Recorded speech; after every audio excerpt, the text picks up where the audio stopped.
We grew our TikTok following 0 to 50,000, another one 0 to 70,000. Right now, they're sitting at 130,000 followers, both of them. Whenever I feel like it, I'll throw in something that I know is going to upset a bunch of people just for like fun. I think when people are starting their brand or whatever for the first time, they try and do too many things at once. If you're creating content with the goal of this is going to grow my business, why you would spread yourself over like 5-6 different channels if you're trying to do it yourself. There's too much risk with if I'm out, can the business still operate without me?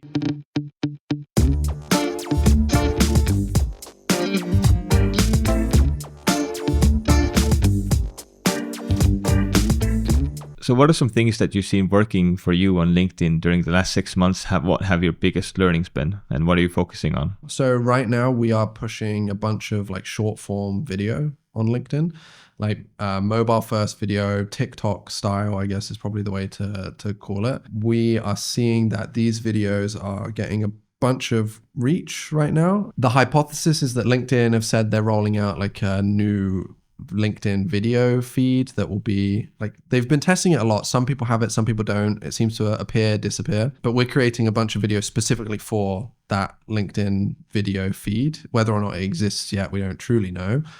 This is one thing we're focusing a lot of time on. The second thing is like, we're seeing a lot of success right now with content showing what we actually do, or like what we've learned that helps and impacts our audience. What that actually means is like, for you on your LinkedIn, you were saying the other day you posted a video showing some of your AI workflows, right?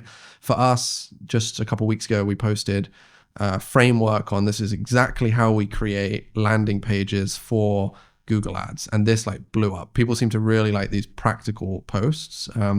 The ones that have worked well for us when they're text posts is like practical step-by-step how-to or framework, and then the image being like a mind map. Basically, if you can just use Miro or some other tool like this to create a mind map. These two types are what's like going really well right now. We were talking earlier this morning about how realistic the impression numbers are that LinkedIn is showing from these new videos. That I'm not sure, but like every so often I'll get a video that will show crazy numbers. I'm not seeing as much impact in like follower growth from those videos, but I am seeing on all of the sales calls that we're doing and stuff like this, people saying, how did you hear about Hey Digital? We're seeing a lot more, we saw Dylan's videos on LinkedIn. So I know it's working from that perspective. But the mind map style how-to guides, whether those are videos or text posts, those are the ones that are seeming to generate the most like engagement from the perspective of new followers, good quality followers, things like this. These are the two like practical post types that we're going pretty deep on right now. And then the third thing that we've started doing in the last couple months is live sessions. I don't know if you want to call it webinars, whatever, like they're not a stereotypical webinar. Like what we're doing is we are not using a webinar software. We're just using Zoom and we're doing a Zoom call. We're not, this is like a bit technical, but we're not doing a Zoom webinar. We're doing a Zoom call and we're inviting a bunch of people to the Zoom call. And the reason we're doing it this way is so that everyone joins the Zoom call. They can all see each other because if you use Zoom for webinars, you don't see anyone. You just see the host and the guest. And then you're in the like live chat if you want to ask questions. We're doing it as a Zoom call so that people can join. And what we're doing is we're pulling industry experts and we're doing like AMAs or office hours with them. And so we're trying to hijack some authority as well. So for example, the first one we did was with Adam Robinson. He's really big on LinkedIn. He's been blowing up a lot. We got him on, we like hijacked his audience a little bit. We had, I think it was like 25 people in the Zoom room. And then we also live streamed it on LinkedIn and we had another like 30, 40 people watching there. We're doing one, I guess by the time this podcast comes out, we would have already done one, but we have one in a couple of days time with a really big SEO guy. He led SEO at Shopify, at G2, a bunch of other companies. And so we're doing these so that we can bring our audience together into something that's more interactive than just a normal like webinar, so that they can learn from an expert, ask questions, but also like feel closer to us. And then we're using that, we're clipping up content from it for videos on LinkedIn. Like we've done short form LinkedIn promotional videos ahead of the webinars or the AMAs, and these have gone down really well too. So like we're trying to diversify a little bit with the content types. And then like, I don't know, whenever I feel like it, I'll throw in something that I know is going to upset a bunch of people just for like fun, you know, and just to see what happens. Just for some sadism. Yeah, like it's been very entertaining to see how people react to different things.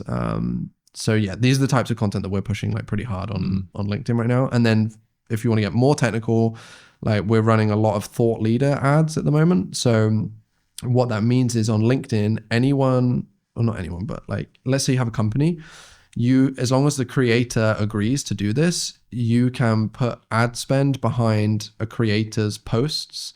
They have to agree to it in LinkedIn. Like you have to send them a request. They have to say yes. But I could take any of your organic LinkedIn posts, any of my organic LinkedIn posts, and if you agree to it, I can then run those as ads. We're doing a lot of this. Like we're for Hey Digital for ourselves, we're spending about 4.5K a month right now on LinkedIn ads, and we literally create some of my organic posts. We just take them and run them as ads. Some of my organic posts, we create them purely with the intention that we're going to later run it as an ad as well. And so we've pulled a bunch of lists. We use like Apollo, Clay, a bunch of these other tools, build some lists of like our core target audience. We take like, I think right now we have 20 of my organic posts that we're running as ads to the people in those lists. They come up in LinkedIn as an organic post. It looks like an organic post. It is an organic post because it's the original post that gets like boosted. And then it just says sponsored in like tiny text. We're running a bunch of this to get myself and our team members in front of our core persona as much as possible as well. And then we retarget them with like Hey Digital ads, book a call ads, whatever. Yeah. Do you think then it would be a good move to sponsor or run the thought leader ad on the same post that I posted yesterday of a before after of your video we report? Yeah. I can actually show you how to do that afterwards if you want. I'd love it. How much money should I put under there on these ads if I'm doing it the first one? Yeah, it really depends. Like we started just spending like 500 a month was our like initial budget, and then we saw that it was working pretty well, so we've been like gradually ramping up. It just depends on the size of the audience that you build and stuff like this, because like you can use LinkedIn's filters to do job title targeting and company targeting, but we find it's pretty like it's not the best. So instead we build a list externally and then import the list in. So it just depends on how many companies you have in that list. For us, we're pushing any of the posts I've done that are like frameworks. We're pushing a few that are case studies, a few that are like results that we've shared. Like I think I did a post on LinkedIn 2 weeks ago.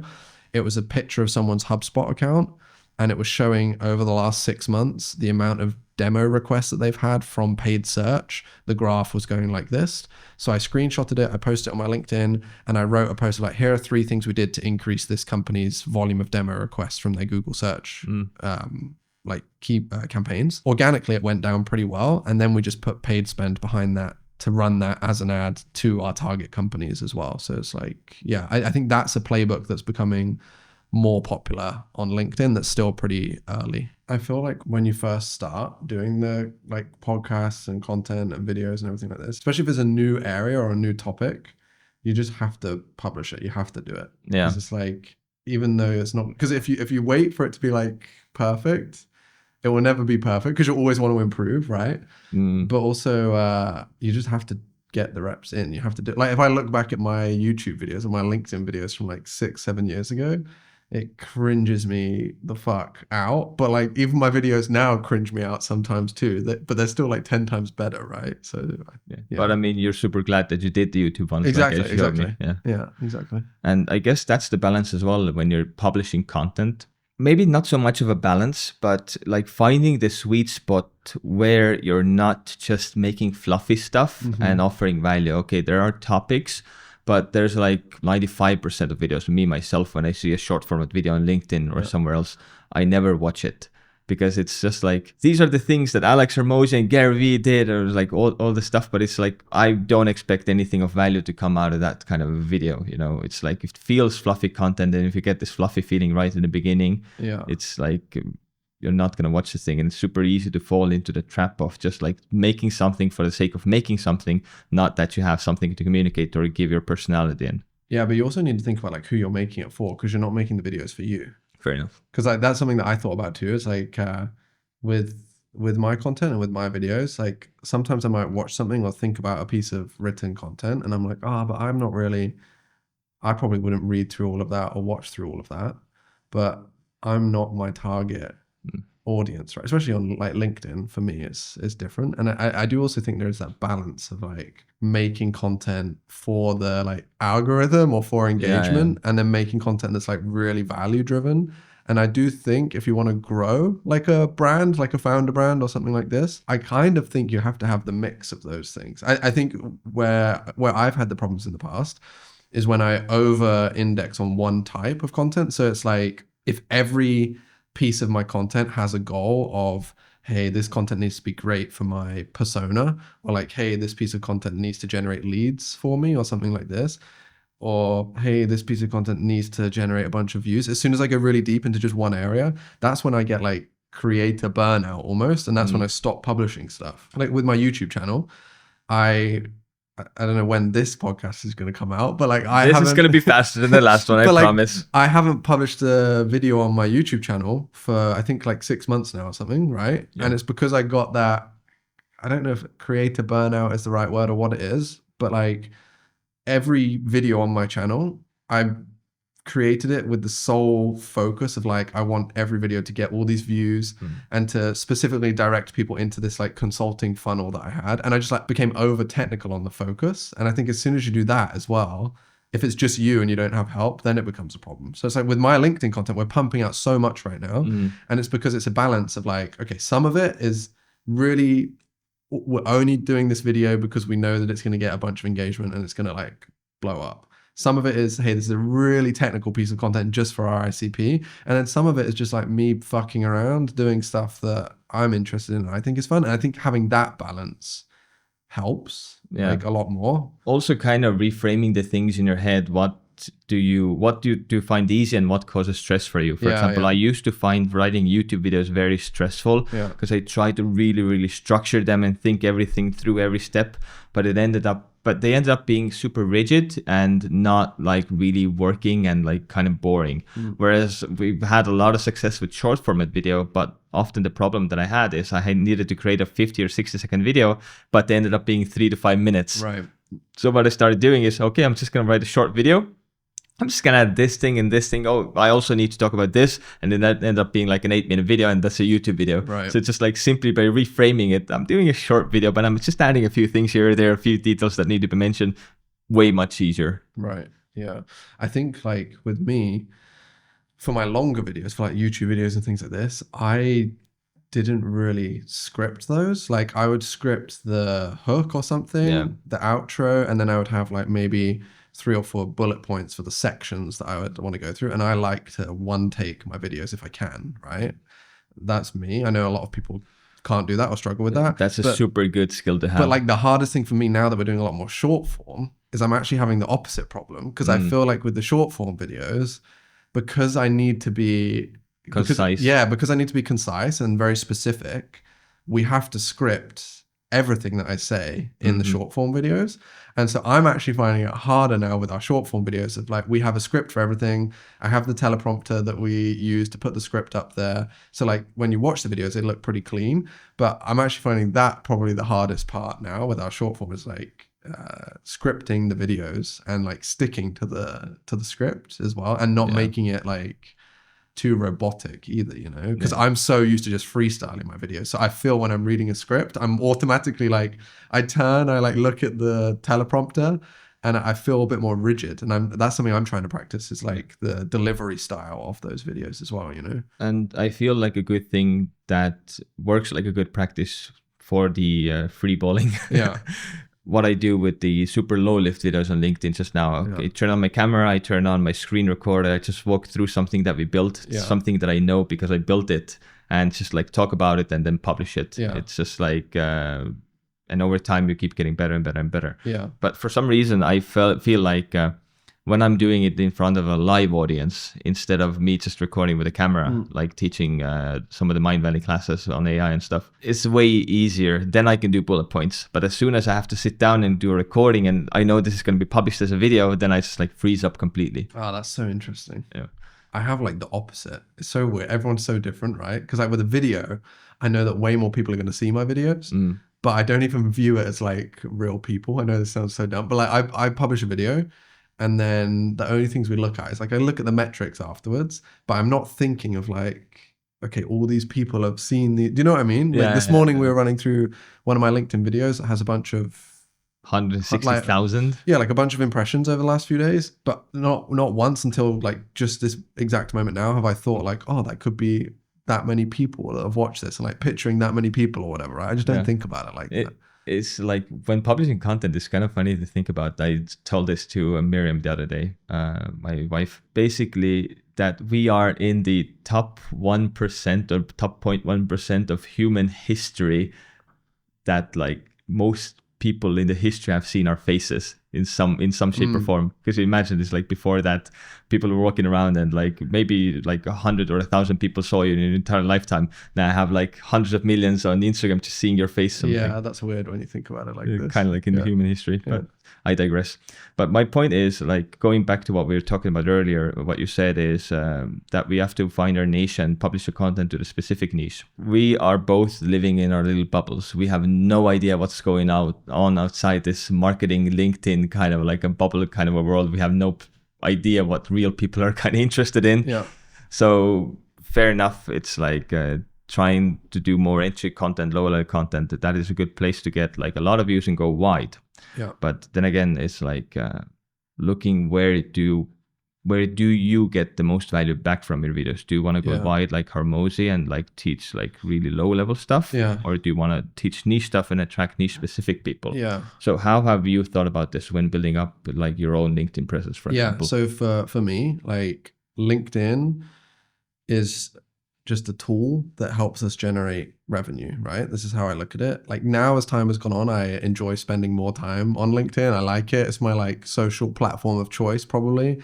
A lot of people think that's super cringy and weird and boring, but I think because of what it's given back to me, I love LinkedIn. But how we think about it now and at the beginning too was like, okay, the focus of LinkedIn and the reason I picked LinkedIn is that's where my target customers are for Hey Digital, my agency. Like we sell to marketers at SaaS companies, right? Where do marketers at SaaS companies spend most of their time every single day? LinkedIn. So we picked the platform and the channel based on this. But when I think about the video types, it's like, and even like the written content types too, we do a mix, because at the beginning when I had no audience, no followers, like nothing, we needed to go a bit wider to grow the following and the follower base, right? So we had to do some of that content. But to be honest, from the very beginning, I've always had a focus on like very niche specific stuff. Because in my mind, having an audience of, let's say someone said to me tomorrow, hey, you can have 150,000 followers on your LinkedIn, or you can keep your 26,000 or whatever it is I have right now. If you get to 150, it's going to be off the back of like viral, general kind of HR related posts or work related posts or whatever. Or I can keep my 26,000 where like 50-60% of them are in the SaaS space. I'm always going to choose to keep what I have right now because that's where my buyers are. So like I don't care too much for the size of the audience. And so with that in mind, with what my goals are for running content on LinkedIn, that tailors my strategy and my approach to the kind of content that we want to publish. And that's why most of our stuff, probably 90% of our stuff, is like very specific SaaS related things. Where we go broader though is like it's still tied into SaaS, but it's on a bigger marketing topic. So like we've done a lot of posts about landing pages, like landing page structures or like Google Ads structures or things like this. And that broadens the audience like a little bit. And I'm fine. I'm never going to have an audience that's 100% SaaS focused, and that's okay too. So yeah, we mix it up with the kind of content that we post. Yeah, because I guess it's true is if you want to grow an audience, a niche audience, you have to go wide first to even start reaching the niche audience. Or even just like, I know everyone talks about consistency being really important. I don't want to be like super boring on this, but someone asked me on Twitter the other day, or X or whatever we call it now. They were like, how long have you been posting content for on LinkedIn? And I checked it. Dude, it's been 11 years. Like I haven't been posting every single day consistently for 11 years, but I've had a LinkedIn profile for 11 years. I've been posting consistently probably the last like 4 or something like this, but I show up there every day or every other day for all that time. And it's like that also compounds and grows. Like sure, there are faster ways to grow the audience. I know for me personally, as soon as I start posting any like slightly risky or controversial takes on HR related topics. You're going to end up on Reddit. Yeah, like my posts go crazy and I generate a bunch of impressions, a bunch of profile visits, a bunch of new followers, a bunch of hate as well. So I could sit down and write like 20 posts like that and probably grow my audience even faster right now. But for me, there's not really that much point in doing that, because it's like, do I really want to grow my audience? Like if I can say to you, hey, now I have 100,000 followers, great, sounds cool, but it's probably not going to impact the bottom line of my business whatsoever. Yeah. And so there's no point for me. Because that's the little short script that I'm going to film today that I sent you yesterday as well. Is we grew our TikTok following 2 accounts in 2 months. One to 0 to 50,000, another one 0 to 70,000. So basically, like right now they're sitting at 130,000 followers, both of them, and we haven't posted to either one of them in like probably a year. Like, okay, we dropped one video here or there, but like this year we really haven't posted anything. I kind of abandoned both of these accounts because, okay, 130,000 followers is a lot of followers, but there's like no value captured there, especially because of the nature of the platform like TikTok. I would much rather have like not 1,000, but like 10,000 followers on LinkedIn than I would have like 130,000 followers on TikTok. Because I feel like TikTok, it might be great if I'm doing like a DTC brand that's selling like low ticket items, candles, supplements, whatever, but it's like audience dependent, right? It's like I'm selling to marketers at funded SaaS companies. It's clearly going to be more valuable for me to be posting more on LinkedIn than anywhere else. But like, there is the attraction to TikTok and these other platforms too, but I think that's also from the dopamine hits that we get too. Do you know what I mean? It's everyone wants an audience. Anyone that's creating and publishing content, they want an audience. And so as soon as you see like follower numbers increasing, you get more excited about these things. But I think that's a mistake that a lot of people make when they're trying to start their like founder brand and grow this way, is that they focus so much on the follower metrics that they get so into the zone of like, okay, these are the kind of content pieces I'm going to create that are going to go down really well on LinkedIn or on whichever platform it is, but they don't think about, but is that actually going to convert into like customers? Are they even aligned with your offer? Do you even attract people who might be interested about your offer? Right. Because it's like, if we zoom out, like what is the point of starting a founder-led like brand? Really, it's to grow your business, right? Yeah. So you should put the follower number and the viewer number and impressions number to the side and just focus on what initiatives can you take that are going to help grow the business. You're not just going to post one video that's going to like pop off and then suddenly have $1 million extra in your bank account. It doesn't work this way. You have to build up consistency over time. Unless you're doing a DTC thing of some like AI software, like Jenny or what those were. Right. But it's like, if you're publishing good content that's helpful for your people that you're targeting, it doesn't matter if it gets like, for example, some of the videos you've posted on LinkedIn recently that you were talking about, where it's like you sit down on your computer and you show some of the like systems that you've built that are like, honestly, when most people that are thinking about creating content see those systems, it's like mind blown moment for them. You sit down, you create a piece of content like that. I don't know how many impressions or viewers it's getting, but like, I feel like 1,000 impressions on a piece of content like that versus 10,000 impressions on a super generic piece of content is so clear what's more valuable, right? And I think that's what a lot of people kind of like forget when they're thinking about the types of content to be posting. But when you do have the resources for that, then just like throwing whatever pieces of content you've already created onto TikTok is like a no-brainer as well. You might just throw them out on every platform. And that's like what I mean, because that's why like, obviously anyone watching this isn't going to know this, but you and I were talking a lot the last few days about like TikTok creation for me, right? And I have, now that we have this new studio set up, now that I'm recording so many more videos, I'm sat on a shitload of content and I can't publish it all on LinkedIn because like LinkedIn, the way that it's been working for us, I can post 2 times a day and this is fine, but I can't just throw like 6 videos a day on LinkedIn. It like negatively impacts, from what I've seen anyway. Whenever I've tried to post more than twice in a day, there's no point doing it. I have so many pieces of content that I could throw on TikTok or other places, and I think I want to start experimenting with that. But the goal with that isn't like I'm not expecting it to generate me a load of business right away. It's just another avenue to like reuse something that we have already to grow the brand. Because like, I'm at the point now where, okay, I've built Hey Digital into a pretty decent sized company.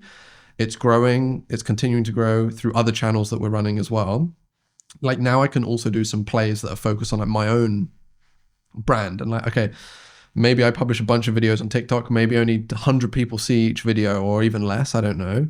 But to me, that's fine because it's not taking any extra resources and stuff like this, right? I think it depends on where you're at. Because like we picked LinkedIn, we just went all in on LinkedIn. And that's probably a risk. There's like platform risk and everything else like this. But I think when people are starting their business or starting their brand or whatever for the first time, I think they try and do too many things at once as well. Like if you're creating content with the goal of this is going to grow my business, I don't really understand why you would spread yourself over like 5-6 different channels if you're trying to do it yourself. If you have an agency or someone helping you do it, then it's a different story, right? But like most founders at the beginning, it's just them, right? With their content and maybe an editor or something. So this is where you have to decide if it's just you doing it.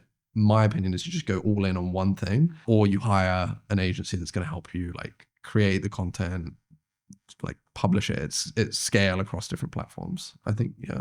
But what about platforms like X and Twitter right now? Yeah, dude, I think it really depends. Like I want to spend more time on all of these platforms. Like I get such FOMO. Like I think I've sent you a bunch of like Cody Schneider's tweets, right? I read his tweets and I'm like, fuck, man, I want to be doing all the stuff that he's doing. But the way that I am is like I can so easily get pulled from one thing to another and I obsess over it. And like, so, like researching proxies. Yeah, like researching proxies of how to create a TikTok account in the US with for a Chinese cloud phone company and how to hide my presence there. Yeah, like yesterday on my computer, I had a virtual phone in China set up on a US proxy, right? So it's like I can get really sucked into these things. And so I'm really trying to just keep my focus in like one area. But I find it hard sometimes too. I think with different channels, it just depends on who your audience is and where they are. Because it's like, okay, for me, as I've said before, LinkedIn makes the most sense. YouTube in theory makes sense for me as well. But it's like allocating time and resources. YouTube is more time intensive, more resource intensive. Does that make sense for me right now? I'm not sure. Like, I don't know. I think, to be honest, when it comes to content creation, people need the help of people like you to identify which channels to go with, because for me it's like LinkedIn makes the most sense. And you really have an established presence, so it doesn't make sense to move away or switch to another channel. But what you want to do is maybe like lower the platform risk. So that's what I was going to say. I have serious risk right now because it's like my friend Tom Hunt, he's pretty big on LinkedIn. He has like 150,000 followers or something like this. He's grown a lot in the last year. For all of July, he lost access to his LinkedIn. Like he couldn't use it for July. There was this whole deal with some other LinkedIn person submitting some like trademark infringement claims against Tom, saying that he'd been copying her content, and then it like LinkedIn automatically like locked him out of his profile. It was a whole big thing. He now has access back to it, but like similar for me and him, LinkedIn was like the core generator of leads and traffic for his agency. I think they're at like 3 million in ARR or something like this. So slightly bigger than us. And so I was talking with him. We do like a monthly mastermind call. And I was talking with him about it. And that for the first time got me a little bit nervous about platform risk. Because I do have a presence on other channels. Like I have maybe 5,000 YouTube subscribers or something, a few thousand on my Twitter account, whatever. But I've never just dedicated pure like attention and focus to them. So I don't think those audiences are that like valuable right now. But when Tom had this thing, it got me thinking like I need to diversify in case that happens to me. And then ironically, like since that happened to him, I was just telling you before we started recording, the last like 3 weeks, 2 or 3 times a week, I've been locked out of my LinkedIn account as well. I think it's some kind of bug because I keep getting back in, but it has made me think about this a little bit too. But yeah, I think that's a challenge that everyone faces, is the platform risk as well. Like I probably should have an email list, for example, or an X presence and a YouTube presence. Yeah. But you have a YouTube presence, so it's like pretty good. Yeah. But like you haven't really published right now during the last year's Hey Digital content. Exactly. It's like YouTube is just the only content I've published on YouTube is like LinkedIn related stuff that always seems to blow up on my YouTube. And then like agency growth related things. Because when I started my YouTube 7 years ago or whatever, I was documenting like trying to build a business for the first time, right? So when I came back to YouTube, I was like, okay, the content needs to be the same. And you and I have talked about this before, like, and this is what led to, and why I don't publish that much is like, I was too set on what each channel has to be. And so if I revisit YouTube now, like what I will do this time differently is like, I won't just publish content just for the sake of publishing content, but I want to share a bit of everything. So like there will be some Hey Digital stuff. There will be some LinkedIn stuff. There'll be some like personal stuff. I think there's a balance of like, when you identify your channels, also identifying the purpose of the channels. Because again, LinkedIn for me is like deals. Like my deals come from LinkedIn. So all my content there is focused on this. YouTube, I'm probably not going to generate many deals from YouTube, but I will generate some. So I keep that in mind. But I also think about, okay, but what else happens from YouTube? It grows my brand, my authority, my presence, whatever. I think that was one of the mistakes I made in the past, is like trying to approach every channel how I approach LinkedIn almost, you know? And that like, I don't want to say it didn't work, because I have consulting clients right now that came from my YouTube. So my YouTube makes me money.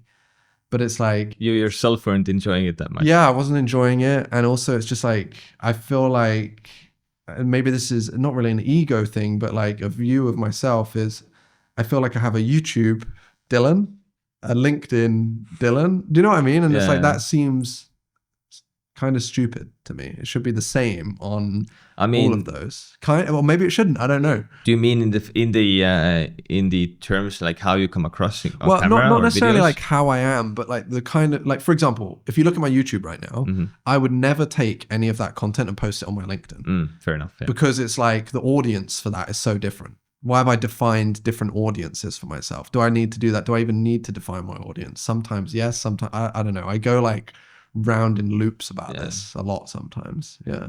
But I have unwavering focus on one thing that works from a LinkedIn perspective. So that's good. For me, the next step is like, how do I diversify and what do I do on other channels? And that's probably for most people trying to start their brand for the first time. I feel like where they might struggle is like, they just have nothing. They like don't know which route to take and which one to go down. Like I just picked something and I was like, let's go with it. You know what I mean? So I don't know. I feel like I'm in a different position to some people. It's like weird, actually. I also feel like coming back to what we just talked about a bit earlier is that unlike short form content, LinkedIn Shorts, which you can produce to get some like quick impressions and get your company out there, producing YouTube and podcasts is a long game. And you can't just be like, hope to create like 10 videos and like have a huge return from those already. Yeah. And to make that sustainable, as you said as well, like do it for 4 years or more, you need to enjoy the content. So if you're constantly sitting there rigid, putting on a character and trying to be the YouTube Dylan, then you're going to get bored and you don't want to produce anything anymore. Because I did also have a podcast that was like a Hey Digital podcast, and it was called the SaaS Marketing Show, right? And we ranked #1 for, if you searched in Apple Podcasts and Spotify, wherever, you search for SaaS marketing, we ranked #1 for that. It had a lot of listeners, a lot of viewers. Like we live streamed it. We published it on the YouTube, whatever. We had a lot of listeners and a lot of downloads in the podcast store. And it was great. Like it generated us business at the beginning. Like it generated us leads. It was cool. But honestly, I just fucking hated doing it. Like it was so boring for me. But was it boring right away or did it get boring over time? Immediately. Yeah. But I only did it because I knew it would help grow the business. Every week I would interview a VP of marketing, CMO at a SaaS company. Every week it would be like the same stuff. They would just share something that they're doing that's like working for them. It would always be pretty high level what they would be comfortable to share. People seem to love it. They love the podcast. I had loads of reviews. I would always get people saying, hey, the podcast is great.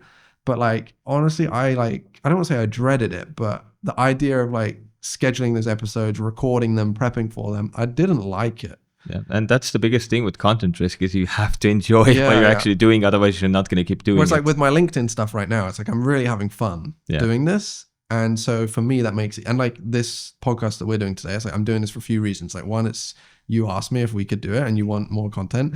2 is like, I'm going to probably clip up a bunch of things that I've said and that you've said on this that I can use, I don't know where, on some of my channels. And then the third thing is like, I was already thinking about how can I create a video for my LinkedIn around like the podcast and what we're doing today, right? So it's like, I think once you start thinking with that like content creator brain as well, the way that you view things starts to change a little bit too. I'm thinking like, how can I take one piece of content and create like 5 or 10 different pieces? But also with this one, it's like, we knew already heading into this, we're going to do this podcast.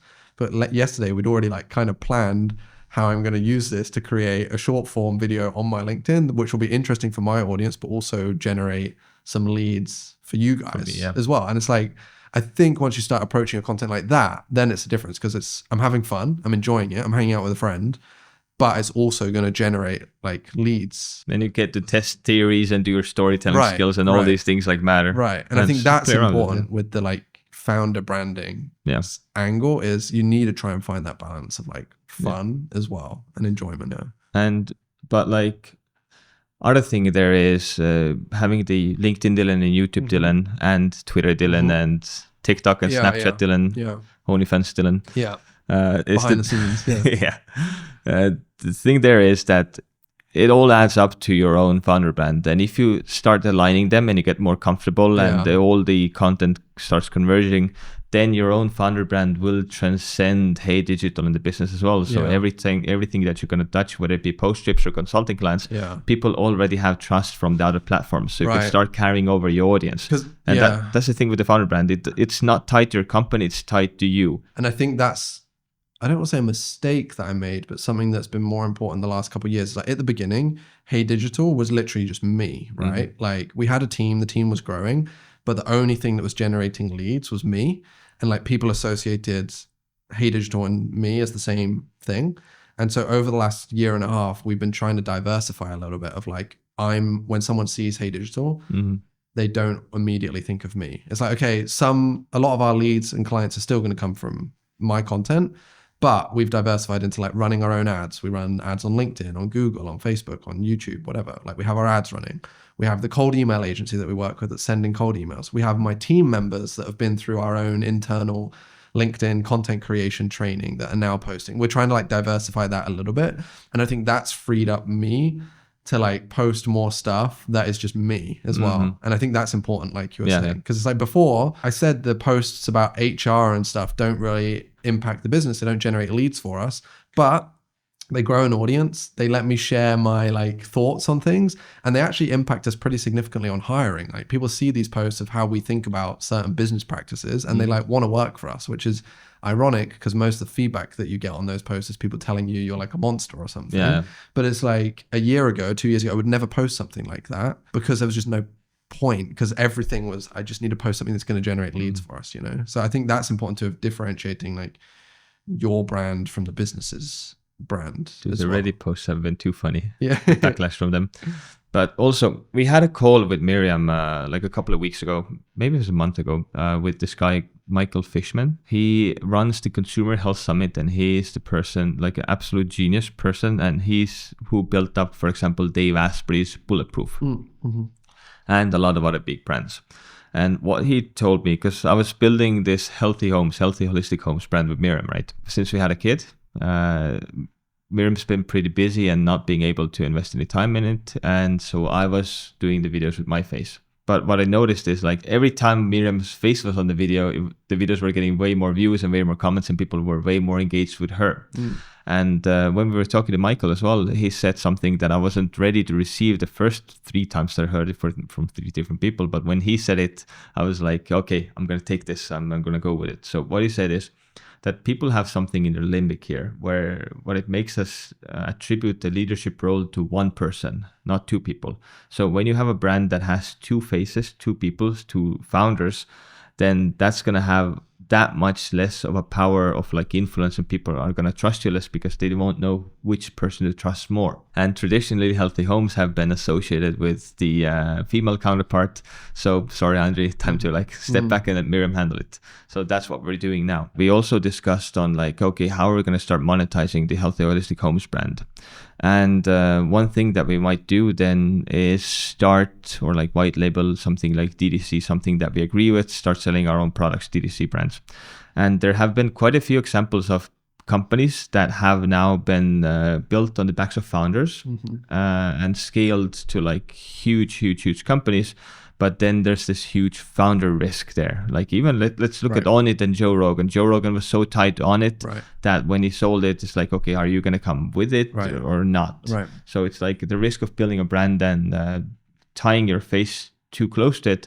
So as you're scaling, you're doing the correct thing. You have to be cognizant of starting to distance yourself and putting the company first. If at some point you want to like step back from doing that same thing.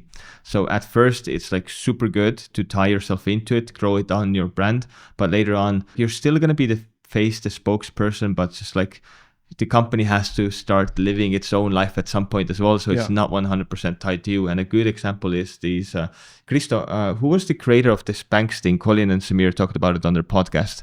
The lady who grew up this like yoga pants brand and that's now in Target as well. She started a brand, grew up this huge brand on her face.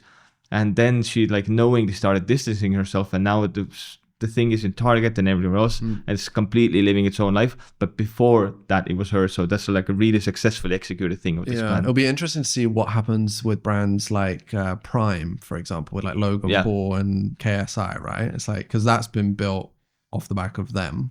Like, I wonder how that will evolve and change, stuff like this too. What they're doing is they're now sponsoring the athletes. Exactly. The athletes, the sports teams, things like this. Yeah, because that's like an interesting example of a larger scale. Because with us, it's like there was a time when we were considering and looking at our options for like selling Hey Digital, right?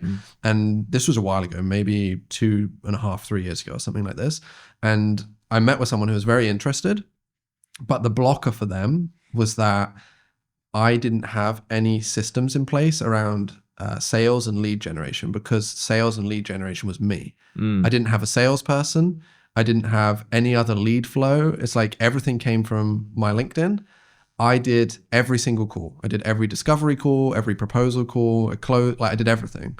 And so they said at the time, like they would be interested, but there's too much risk with if I'm out, can the business still operate without me? Even if they know it can, but like there's no one in that role doing the sales calls, closing the deals. And they're like, so we don't know if your close rates are actually the only reason they're really high is because people are meeting with you as the founder. Do you know what I mean? There was like risk too. And so that's something that we've been thinking about over the last few years too, as we're starting to scale out a bit more, is like, how do we not step away, because I'm still very involved in all of these areas, but it's like, how do we build out systems and other people that can be involved in these things too? And so I think that's a good example on a larger scale. The KSI Logan Paul Prime thing is like, at the beginning they were the face, it was just them. They're still very much the face, but like you said, they're sponsoring athletes, sports teams. It seems to be everywhere. So that's maybe something interesting to consider when starting your founder brand as well. But I think that only comes into play when you've already achieved a certain point. Yeah, so exactly. Like, don't overthink it. Exactly. First focus on growing. Yeah, just focus on growing it with just you first, because that's ultimately the point. It's like people buy into you as the founder more, right? So you don't need to overthink that, but it's definitely something to consider for like a longer term strategy. So if you can bring up other people with you at the same time, like that's why at Hey Digital, LinkedIn works so well for me. We've now taken everything that I've done on LinkedIn, we've turned it into coaching and training and frameworks for our team. And once every few months, we're doing like LinkedIn. We've done like boot camps and workshops and competitions with our team to like teach them the same thing. And that's one of the reasons why we've done that too, is like to spread that. Yeah, it grows our impact more. If it's just me posting or if it's 10 people posting, it grows faster and more, but it also diversifies the risk a little bit. Yeah. But are you afraid in some level as well, if somebody in your team gets really successful with the content that they're creating, that they're gonna just like up and leave? I want that to happen. Fair enough. Because it's like, if that happens, A, they've grown as an individual. They've probably gone to something better than what they had with us. And B, it's like during the come up, we're going to benefit from that too. Fair enough. Okay. So it's like, I think a lot of people will think the way that you just said, of like, they don't want that to happen. But I think that's like bullshit take that most like boomers have, to be honest. But I think it's also the take from a perspective, like my agency is way smaller than yours. Yeah. And if somebody starts creating now and then it's like before my company's built up and they just like over. Yeah, maybe. But also it takes a long time to build up. I mean, it does take a long time. But like from my perspective, well, how I feel right now is if I have my guys start creating content, but it's going to be on the company's money and stuff. Yeah. And like on company time. and then they just like suddenly outgrow it, and like let's say in 3 months they leave, hey, have an audience, I'm gonna do my own thing. Then I like invested to grow that person, and then they left. You know? Yeah, maybe. But like during that time, it's going to help you still too. Because it's like, okay, let's say you're posting on LinkedIn, right? Let's say it's just you, or it's you and 3 other people from your team. Yeah. It's like the reach immediately like grows significantly when there's multiple people. So your impact grows. If I could, I would have all 30 team members at Hey Digital all posting on LinkedIn every single day, but I can't force it because people have to want to do it. And it's hard as well. It's like a full-time job creating content, it feels like sometimes. So we just empower them, and we do like competitions, prizes, training, coaching. But even after this, like the last workshop we did, I think we had 20 people that started it. By the end, there was maybe only 8 people left. And I think of those 8 people, they were all posting consistently for 30 days. That was part of the challenge. But after that 30 days, I think there's probably 3 of them now that are posting like consistently still. But like that's still 3 more than just me. Yeah. And it's still really beneficial for me and for them. Yeah. So I don't know. I mean, the other angle that I like kind of is, for example, Christo right here, he has his own thing where he's doing like YouTube videos, and that I like a lot. Instead of like having the other team do like the same thing on LinkedIn, I really like that Christo is like on his off time really into the stuff that we're actually doing for our clients, producing for our clients. Right. He's learning, he's doing his own things, he's testing his own things, he's growing his own brand. Tomorrow he's going to be on like the main Estonian news channel, going magnet fishing in a pond here, which is awesome. That sounds kind of fun, actually. Yeah, I want to go. We should go look. We should go watch live and so like cheer him on with science. But like that I really like because he's into it, and then what he learns he carries back to like the work that he does. Yeah, that's probably different for you guys because it's like the different type of the work that you do is different, right? It's like if your team are like experimenting with the kind of things that you can then utilize for your clients too. Doubt your team is gonna go spend their own money to run Google Ads. Right, exactly. So for us, it's different. Like for us, the idea is like we want them posting similar kind of stuff to me. Ideally, but with their own takes and spins on things. But the way that we've positioned it to them is like the goal, honestly, is good for the company. We grow more if you guys are doing this, but also it's good for them of like they're growing their brands more because most of our team members are like marketers in the software space. So it's like if they're posting more about that, maybe like HubSpot comes along and is like, hey, we're looking for a paid ads person. Do you want to come and join HubSpot? If someone on my team gets an offer like that and that's interesting to them, I would love for them to do that, right? Like that'd be great for them. But using LinkedIn or other channels to grow their brand the way that I am is gonna help that happen. So for us, it's like genuinely there are 2 reasons why we want our team doing it the way that I do. One is like so that they can grow and experience something similar to what I've experienced, and 2 is like we want it to grow our business as well. Yeah, dude, it's been fun. Thanks for doing this. And for the ending here, where do you want to point if somebody's watching this? If somebody's watching this, hopefully somebody's watching this. Hopefully somebody got to this point. Where do you want to point the audience who's been interested in this conversation so far? Yeah, honestly, I don't really care. Like maybe LinkedIn. Like go to my LinkedIn, find me on LinkedIn. I would rather just say if anyone has any questions or they want to ask anything about LinkedIn or just content creation in general and what I've been doing, just send me a message. Yeah, LinkedIn, Twitter, wherever. Yeah. And if you want to get triggered, search for Dylan Hay on Reddit. Yeah, right? LinkedIn Lunatics is a good Reddit channel. And then you've done a couple of features there. Yeah. You've got featured a couple of times there. LinkedIn Lunatics, and what was the other one?